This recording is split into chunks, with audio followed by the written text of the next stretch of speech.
My cheating wife asked for an open marriage for herself, but I got revenge she never expected. I reclined in my chair, scanning the room and pondering the abundance of attractive women present.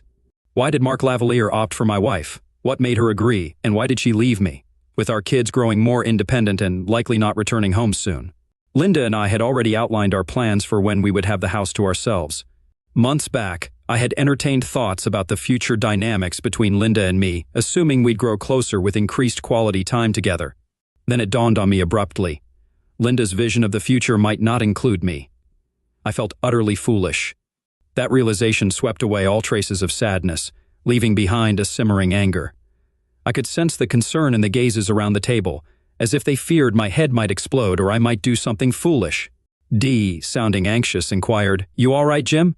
On the far end of the dance floor, seated in a booth, were 4 striking young women, visible over Dee's shoulder. Why hadn't Mark Lavalier chosen one of them?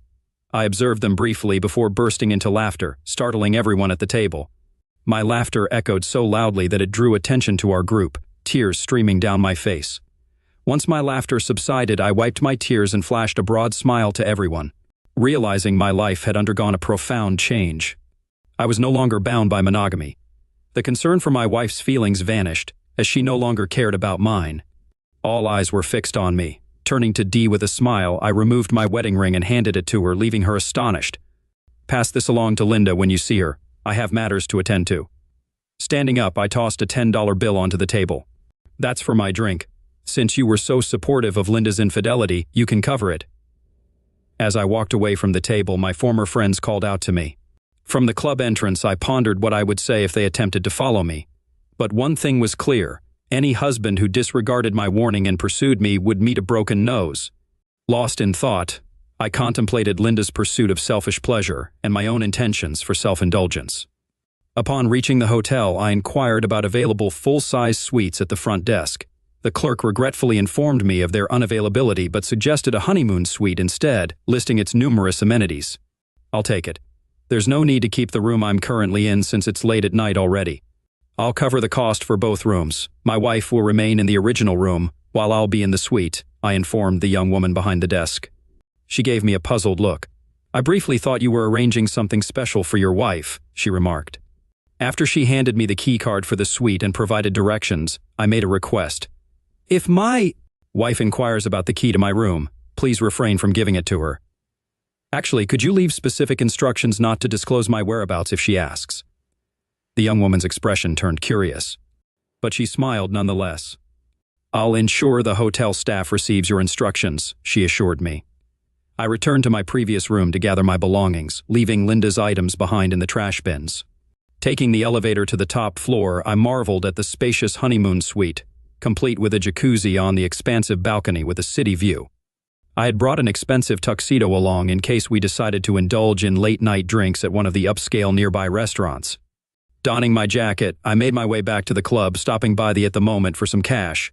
Upon my return, a long line had formed at the entrance. Approaching the doorman confidently, I slipped him a $100 bill with a smile. In return, he opened the door and welcomed me inside. My former friends were seated at a table. As I entered, scanning the club, I hoped to spot what I had observed earlier, a table by the dance floor, occupied by 4 stunning young women. There were no men accompanying them, indicating it was likely a bachelorette party, which suited me perfectly. Walking through the club, Dee spotted me and attempted to wave and call my name. As I passed their table, all eyes turned to me, but I paid them no heed. Crossing the hall, I approached a table occupied by 4 women. "Why are 4 lovely ladies sitting without company?" I inquired. All 4 smiled at me, with the taller brunette laughing heartily and explaining, "We're here for our friend. Some idiot left her for another woman, so we're here to lift her spirits." The brunette seemed a bit tipsy. "Well, if you don't mind, I'd love to dance with your friend and help cheer her up." I turned to the petite redhead, who smiled and offered her hand for me to help her out of the booth. As we danced, I inquired about her name, Samantha. "I'm Jim," I introduced myself. "How could someone be foolish enough to let go of such a beautiful woman?" she responded. "Because he's an idiot." We shared a laugh as we continued dancing and chatting. Samantha shared that she was studying nursing in college and grew up nearby. As a slower song began, we kept dancing. With the music now softer, Samantha asked, "Are you married, Jim?" I confessed, we were no longer together. "Was it your wife who danced with Mark Lavalier earlier?" I noticed she disappeared after that dance, Samantha remarked. You weren't the only one who noticed, Jim replied. I flashed Samantha a sincere smile. Looks like you discovered our breakup at the same moment I did. Samantha returned the warmth with a smile, and we danced closely until the song's end. Both of us had recently experienced heartache from people we care about, and holding each other felt comforting. As the music ceased, we made our way back to Samantha's table. Addressing the others, Samantha declared, I know we agreed no men would join us, but I want Jim to stay. The brunette, teasingly playing with us, responded, I don't know. We did say no, guys. How about I treat us to a couple of bottles of champagne to make up for it, I proposed. I'm not sure. A deal's a deal, Samantha countered. She smiled at her friends and added, We saw Mark Lavalier leaving with his wife. In unison, they exclaimed, Didn't see a damn thing. 3 of the ladies shifted around the booth to accommodate Samantha and me. Before I could inquire about their names, the blonde beside Samantha questioned, Do you two have an open marriage? Absolutely not, I affirmed. Then another blonde chimed in, What did she say to you? Nothing. She claimed she was going to the restroom but slipped out the back of the club with Mark. I gestured with my thumb over my shoulder. And all my former acquaintances covered for her. Just then the waitress approached, inquiring if everyone enjoyed champagne. I received smiles all around. 2 bottles of your finest champagne, I ordered, eliciting applause from the girls. Before they could pose another question, I introduced myself. Their names were Kim, Christy, and Susan, all nursing students alongside Samantha. After the champagne arrived and everyone had a full glass, Christy, the brunette, inquired about my plans regarding my wife. As far as I'm concerned, our relationship ended the moment she walked out the door. Do you have kids? She asked. Unfortunately, yes. A son and daughter, 15 and 13.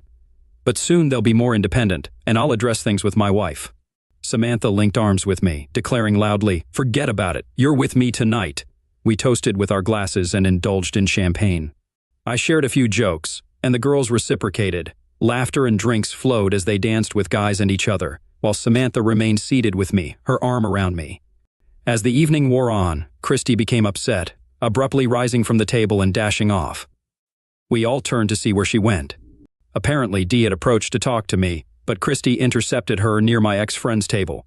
Though we couldn't hear their conversation, we witnessed Christy jabbing Dee's chest repeatedly while yelling in her face. Ending the confrontation, Dee welled up with tears and resumed her seat. Then Christy vented her frustration at the entire table. The surrounding tables chuckled at the discomfort of my former companions. Upon Christy's return, Kim and Susan exchanged high fives with her. Christy sipped her champagne, flashed me a smile, and declared, None of these fools are coming near our table for the rest of the night. Glancing back at their table, I noticed they were all getting up to depart. Both Jane and Dee appeared teary-eyed, and none of them glanced our way. What happened, Christy? I saw that woman muster the courage to approach you, I questioned. So I pushed her away and let them know exactly what I think about those who aid cheaters. You left quite an impression. They obviously hoped I'd forgive Linda to ease their consciences. For that I owe you a kiss. Samantha seized my head playfully, protesting, Oh, you really shouldn't. Then she kissed me fervently, egged on by the other girls. After breaking the kiss, Samantha bestowed a sweet smile upon me. Kim teased, Get a room, you two. Actually, I interjected, I have a suite in a hotel nearby, and you ladies seem unfit to drive. If we hurry, we can still have champagne delivered to our room. After settling the bar tab, the 4 of us made our way to the hotel. Samantha clung to my arm while the others leaned on us for support. During the reception, I ordered 4 bottles of champagne for our room. When I mentioned to the receptionist that it was a honeymoon suite, the ladies burst into giggles. Riding the elevator, they began singing the wedding march. Samantha blushed deeply but held on to me even tighter. As we neared our room, the ladies joked about me carrying the bride over the threshold. Samantha looked at me with her captivating eyes and said, You don't have to if you don't want to. I pushed open the door, scooped Samantha into my arms, and carried her inside. Once in the room, Samantha embraced me and kissed me passionately. The ladies found it amusing, but their teasing ceased when Christy spotted the jacuzzi on the balcony. Before I could set Samantha down, they had all stripped down to their bras and underwear and were in the jacuzzi. Setting Samantha down, she continued to hold my hand and smile at me. There was a knock on the door. Champagne delivery for your room, the voice announced.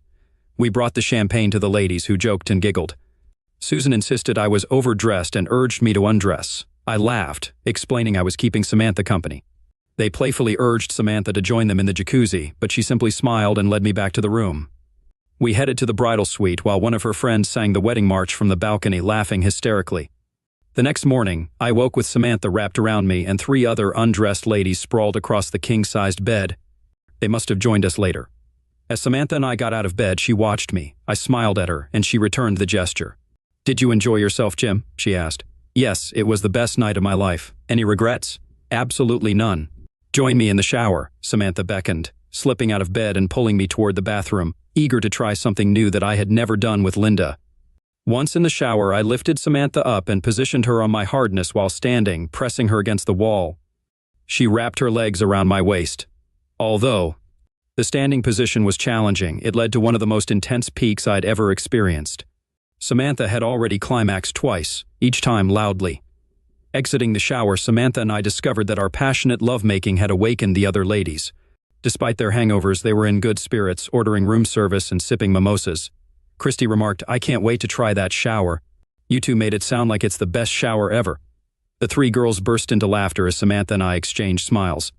After everyone had showered and departed, except for Samantha, who requested a ride home, she nestled close to me during the drive.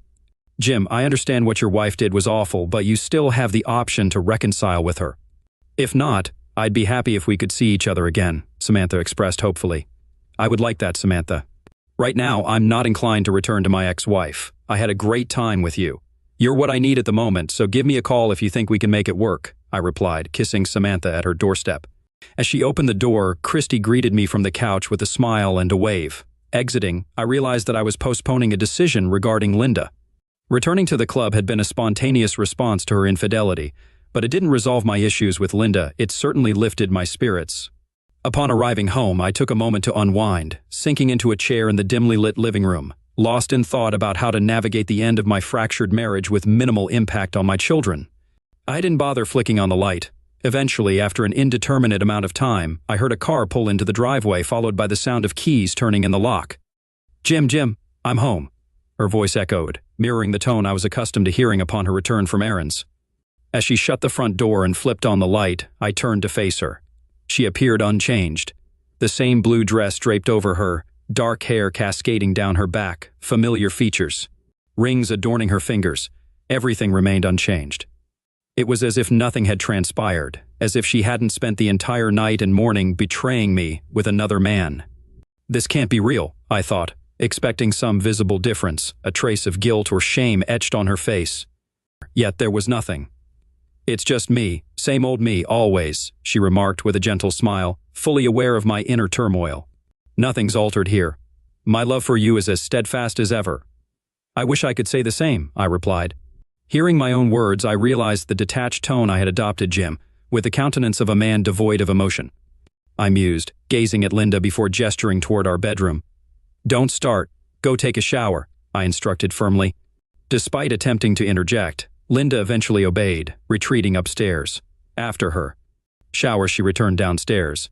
"Jim, where are my clothes from last night?" she inquired. "I believe they're still in the hotel room where you left them. You didn't bring them back?" "No." As if on the cusp of reproach, Linda hesitated, realizing any criticism of my actions would only amplify her own misdeeds. Instead, she lapsed into silence, recognizing the futility of such an argument. "Why did you leave them?" I asked. Linda sighed in response. "It was Mark Lavalier. He's wealthy and renowned, able to have any woman he desires. When he asked me to dance last night, I felt like the most sought-after woman in the room. He made me feel truly special," Linda gushed, still basking in the glow of the previous night.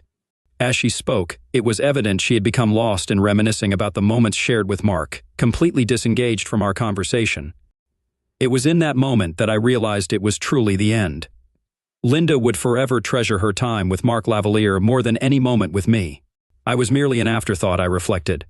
"Do you love him?" I inquired. "No, I don't love him. It was merely physical." "I love you, Jim," Linda replied. "You hesitated," I pointed out. "Linda, I recognize what that look means. You would have gone with him if he'd asked. It was just one night. It was just physical. The conversation ends here. I need time to think. Pack some things for yourself and the children, and stay with your parents for the week. But the discussion is closed. If you truly want to resolve this urgently, given how I'm feeling, you won't get the outcome you desire," I retorted. This time, there was anger in my tone and expression.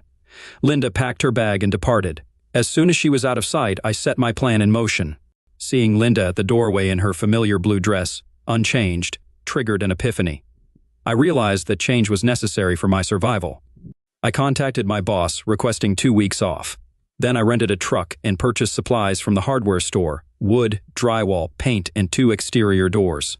Upon returning home, I gathered my tools and got to work. Firstly, I removed the front door and the surrounding windows.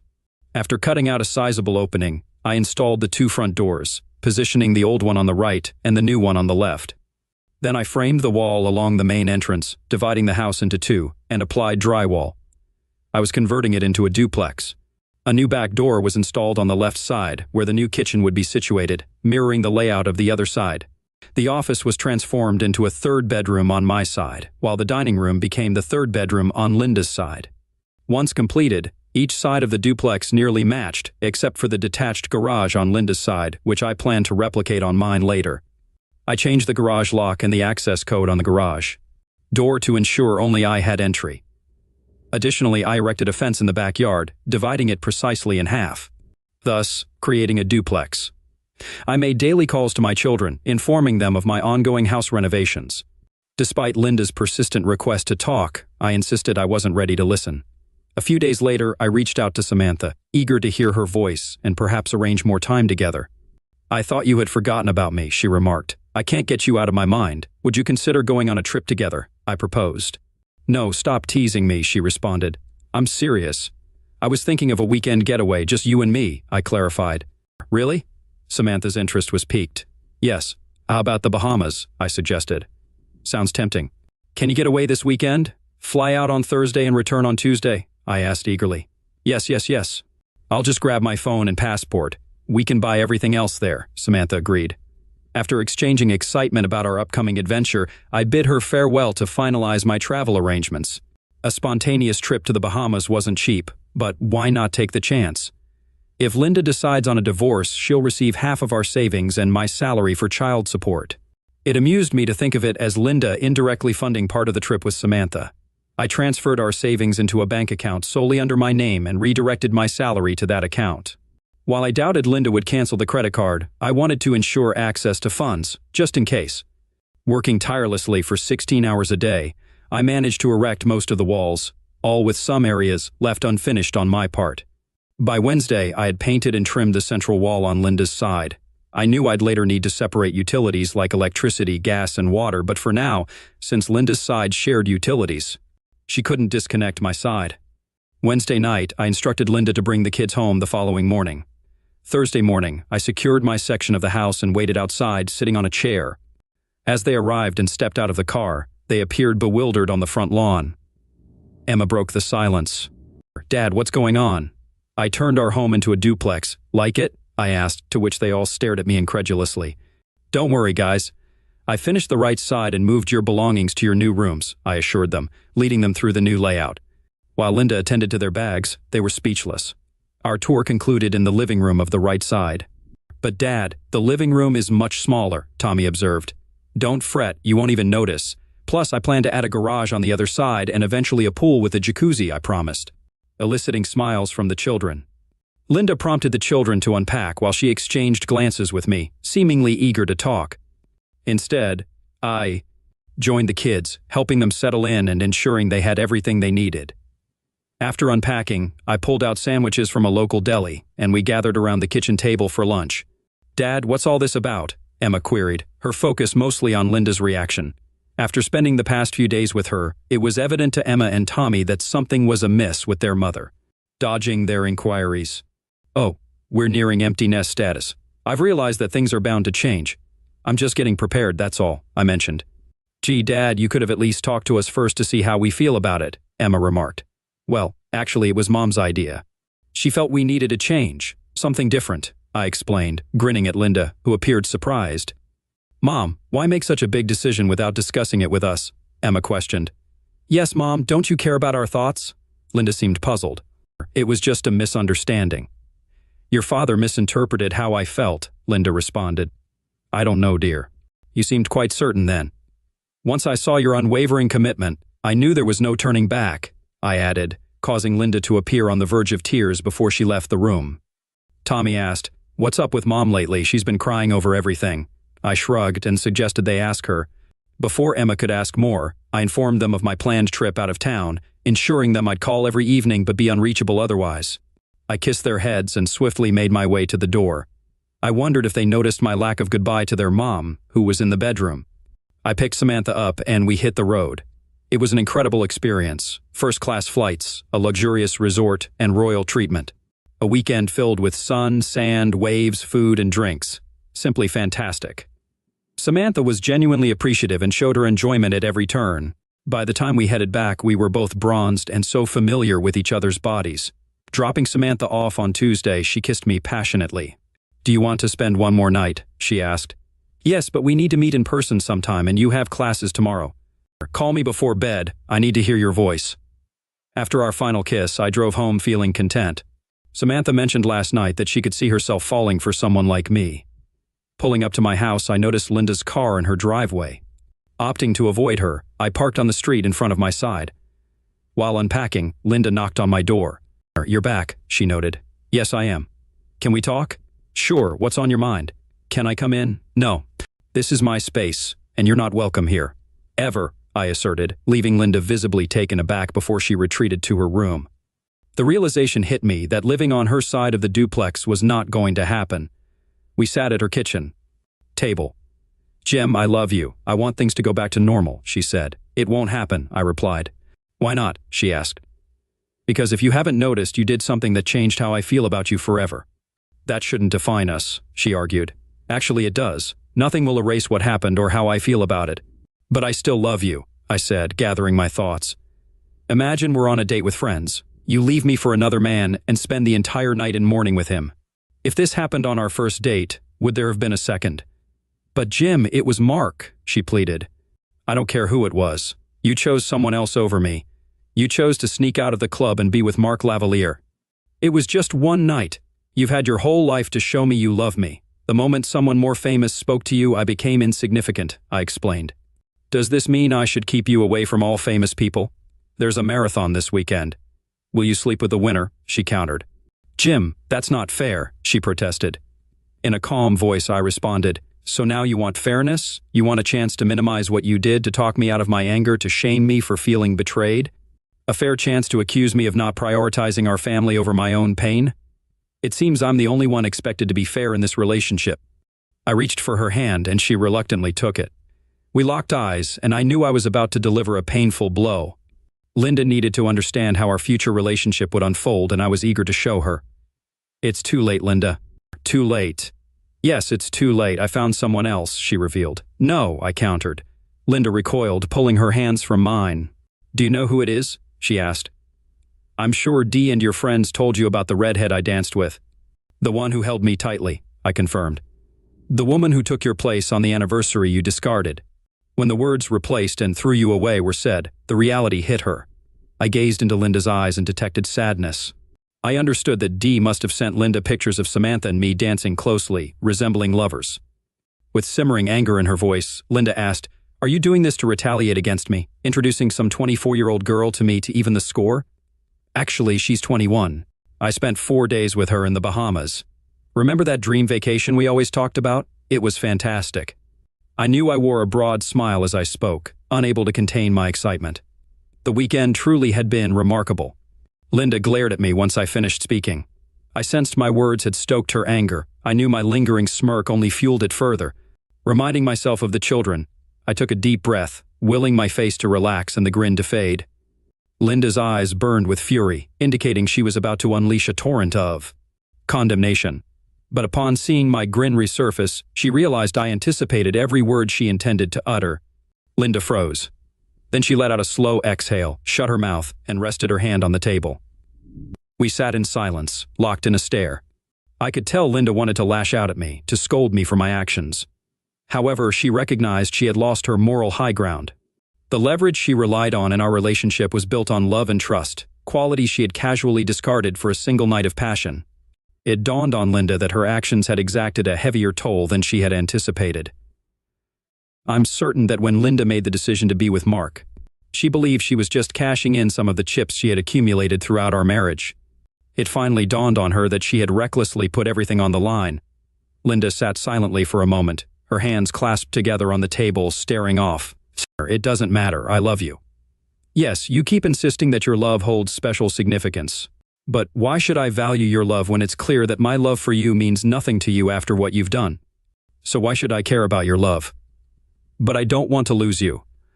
Well, I fail to understand how you thought you could shatter my trust completely and still expect to keep me. You took me for granted, and now you don't deserve me. Linda appeared bewildered. I'm going to my place. There's still a lot of work to be done around the house. I'll be back for dinner with you and the kids. Please don't bother me until then. I stood up and headed back to my apartment. Linda wept as I departed.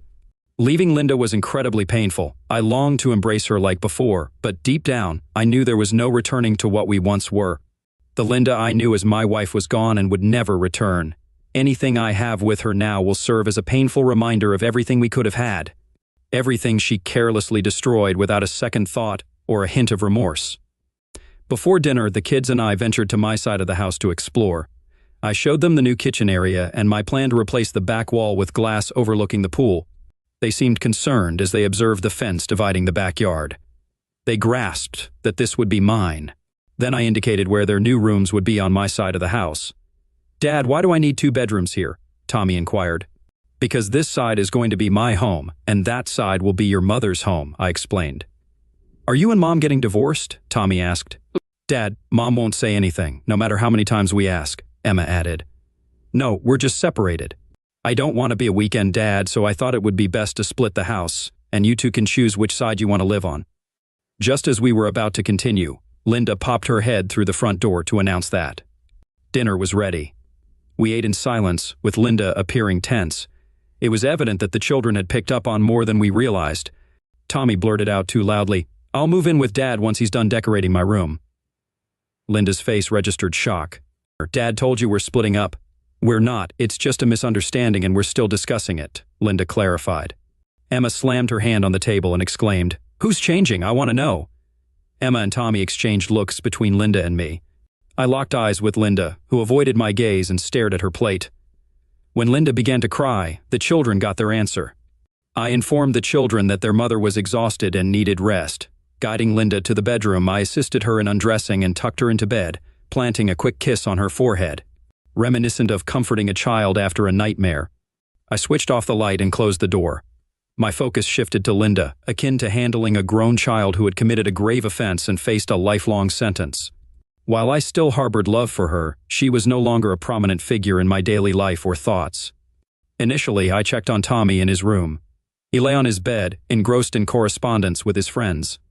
When I asked if he wanted to talk, he declined. Proceeding to Emma's room, I found her angry and tearful. Why did she do this, Dad? She questioned. You'll have to ask her. Forgiveness isn't easy, I replied. Then I don't know if I can forgive myself, she lamented. I understand, but I want us to remain a family, I reassured her. We are. I just won't share a room with Mom anymore, she declared. We embraced, exchanged declarations of love, and I returned to my part of the house. This became our new routine. As I typically left for work before the kids woke up, our mornings remained unchanged. Linda and I continued to split responsibilities for shuttling the kids to their various activities and events. Family dinners persisted in Linda's section of the house whenever possible. Despite Linda's attempts to discuss our situation weekly, I rebuffed her, stating my reluctance to engage. School functions became noticeably different. I consciously avoided standing or sitting near Linda during our children's events. If she approached me, I quickly excused myself to the restroom and relocated upon my return. I was rarely alone for long, as single or divorced acquaintances often gravitated toward me. They invariably inquired about our relationship status, to which I consistently replied that we were separated. As of the following month, I invested in new attire, appliances, kitchen fixtures, and furnishings for my side of the house, transforming it into a stylish bachelor pad. With a large TV and an updated entertainment system, I spared no expense. When I acquired a high-end convertible, Linda voiced concerns about our finances. Jim can. We afford all this. The car must have been expensive. Linda, my car was older than yours by 8 years, and I needed an upgrade. You've always replaced your car twice as often as I did, so I decided to catch up on those missed years with my new car. And as for everything else that's new, did you really expect me to live in a rundown place? What about the furniture? I thought I was considerate by not making you part with any of the furniture you chose for your home. I'd be happy to share it with you. It's fine, your taste in furniture never appealed to me. Why didn't you say something earlier? I kept quiet because I wanted you to be happy. Furniture wasn't a big deal to me. I let her ponder that for a moment. Don't worry, we're financially stable. Actually, the house is paid off, and once the kids move out, my side will be too big for me. I plan to rent it out for extra income so money won't be an issue. Linda flashed me her most approving smile, the someone's getting lucky today smile, and reached out to pat my shoulder. I'm not complaining, I like your new car and you look great in your new clothes. Thanks, I can't take all the credit. Tommy and Emma wanted a convertible to drive, and Samantha helped me pick out the clothes and furniture. Turns out we have similar tastes. At the mention of Samantha, Linda's smile faltered, and her hand dropped from my shoulder. Oh, I was just curious. With that, she turned and walked away. I hadn't meant to flaunt Samantha in Linda's face, but she was becoming a significant part of my life. I also realized that I often thought about Samantha and seldom about Linda's feelings. Samantha started frequenting my side of the house regularly. Eventually, Tommy moved into my side as his main bedroom. Emma, who had mostly stayed on Linda's side, began spending more time with Samantha. Samantha seemed to assume the role of Emma's cool older sister. Before long, Samantha was spending weekends and most weeknights with me. The only contention arose when I insisted Samantha join us for family dinners. For the second time, Linda remained polite, but it was evident she didn't want this to become a routine. The next day, as I was leaving for work, Linda intercepted me. Jim, I appreciate our conversation, but I'd prefer if you didn't bring your girlfriend to our dinners. That's our time to be a family with the kids. This is great. Going forward, I'll skip dinner when Samantha isn't there, but I'll also extend an open invitation for the kids to join me and Samantha for dinner if they want. That's not fair, Jim. Dinner time is our only chance to be a family together. So, are we talking about fairness now, Linda? All right, let's be honest here. Samantha is becoming a significant part of my life, and I want her to be more involved. Samantha gets along well with the kids. Excluding her from our family dinners doesn't seem fair to her. Fair to me or fair to the kids. If you want to exclude her, you'll be excluding me too. But Jim, Linda, your idea of honesty has always been self-serving. Forget about my feelings. I bet you thought you were being honest when you snuck out the back door to be with Mark Lavalier. Even though we weren't living together anymore, it was surprising to see how Linda still thought she could manipulate me easily. Linda, you threw integrity out the window that night, so if you don't like it, fairness would be for you to start cooking dinners on my side, and I'll let you join us. Samantha loves cooking, and she's great at it. With tears in her eyes, Linda said, I'm sorry I brought this up. Samantha is more than welcome to join us for dinner anytime she wants. After the pool and hot tub were finished, Tommy particularly enjoyed hanging out with Kim, Christy, and Susan by the new pool. They shamelessly flirted with Tommy, engaging in a friendly competition to see who could make him blush the most. Their competition escalated with tighter swimsuits, but Christy had an advantage with her ample curves. When she kissed Tommy in the pool, pressing her chest against him, she won the contest. Tommy couldn't leave the pool for a good 10 minutes, despite the cold water. Tommy was undoubtedly the winner in their game, gaining confidence and eventually getting a girlfriend at school. Once the girls met Tommy's girlfriend, they stopped flirting with him and treated her like the luckiest girl. Samantha has some amazing friends, and no, I never allowed Linda to visit my side of the house. I didn't want her complicating my relationship with Samantha. Unfortunately, a few years later, Samantha graduated from high school, and our relationship ended. I could see it in Samantha's expression at Susan's wedding, where we attended together. I realized I was essentially becoming her provider due to our age gap. While it didn't bother me, I sensed it bothered Samantha. Despite our wonderful rapport, spending entire weekends together and integrating with each other's families, there was an unspoken tension. When Samantha hinted at relocating, I proposed to her, but she expressed her desire to adhere to a family tradition instead. Although she didn't explicitly say it, I could sense her internal conflict. I was perfect for her in many ways, just not the right age. I felt like Samantha was taking me for granted, assuming that great men like me were abundant. I subtly tried to make her realize that her rigid standards were creating an insurmountable barrier for any man. Just like with Linda. My success seemed to backfire, as Samantha seemed to think I was interchangeable. I reminded Samantha of Linda's similar mindset and where it led her. Samantha adamantly denied ever making the same mistake, sealing our fate. Ultimately, I understood Samantha's decision. I assured her that if she ever changed her mind, I would be there for her.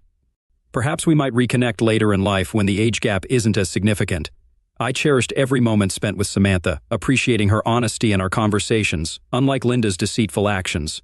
As for Linda's friends, who were once my own, they occasionally tried to persuade me to reconcile with Linda, but their arguments fell flat. I would counter their arguments with the reality of how it feels to be cheated on by your spouse, which they seem to find acceptable and even encouraged, based on what I witnessed that night. Actually, I believe it wasn't mere chance that led us to a club frequented by Mark Lavalier. I just happened to be married to the most attractive woman. Call it karma. A few months later, I heard that the girls had switched their girls' night out to a new club, one where Mark Lavalier was known to frequent, without informing their husbands. I casually mentioned to Dave, a coworker, that I saw Dee dancing with Mark at the club. Dave's friend even noticed that Mark vanished about an hour later, coinciding with the departure of the group of ladies from the club. However, Dave's friend didn't witness Dee leaving with the group. When confronted, all the wives denied being at the club and insisted it was a mistake. But days later, Dave's friend shared a photo showing Mark Lavalier conversing with the wives at the table. Eventually, the wives admitted their presence at the club, but each claimed no one left with Mark. However, their conflicting stories eventually revealed the truth. Reluctant to betray their friend, the wives refused to identify who left with Mark. By the time they disclosed it was Dee, the damage to trust had already been done. According to what I heard during a meeting of husbands to compare their wives' accounts, Dave aptly summarized the situation. He noted how the wives covered for each other for a long time and how easily they lied. This wasn't their first girls' night out. How could they be sure it wasn't Dee's turn to have an encounter with Mark Lavalier or someone else? Each husband observed the expressions on their wives' faces when Mark Lavalier approached them that evening at our table. Everyone overheard their wives condoning Linda's behavior and expressing envy over her opportunity. After Linda attended the first bachelorette party, all the husbands became familiar with her. They were initially pleased with the newfound excitement in the bedroom as Linda discussed her encounter with Mark. However, a few months later, one husband jokingly complained about hating sleeping on silk sheets. After comparing notes, they realized both sets of silk sheets were new and identical in color.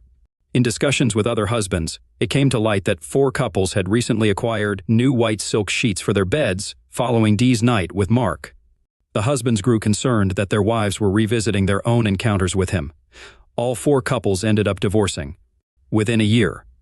I learned of this when Dave, the first to divorce, apologized to me and explained the events leading to a split. Subsequently, each husband personally expressed regret to me for their involvement that night with Linda. They all essentially admitted that if they had stood up for me, it might have sent a clearer message to their own wives, potentially saving their marriages. As for Mark Lavalier, his habit of pursuing married women eventually angered the wrong person. No one knows who, but as Mark exited the club with his latest conquest, someone in a ski mask stunned him with a taser. Before Mark could recover, the assailant struck him in the groin. While Mark screamed in pain, the attacker severely injured both of his kneecaps. Despite having video footage, no one was ever apprehended.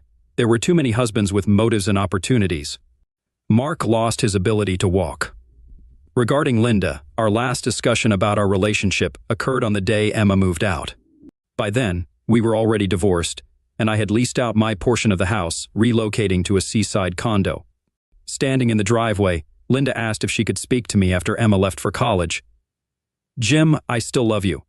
I made a terrible mistake, and I've regretted it every day since. I haven't dated or even glanced at another man since then. I know you haven't been in a serious relationship with anyone since Samantha, and I'd like you to move back in with me, just to see how things go." Linda then removed a necklace from around her neck and handed it to me. Hanging from it was my wedding ring, the same ring I had given to Dee the night Linda left me. Linda gazed at me with hope in her eyes. "You still don't grasp what went awry, Linda. That night you believed it was a test of my love for you, but in reality, it was a test of your love for me. But I truly love you. No, you cherish what we once shared.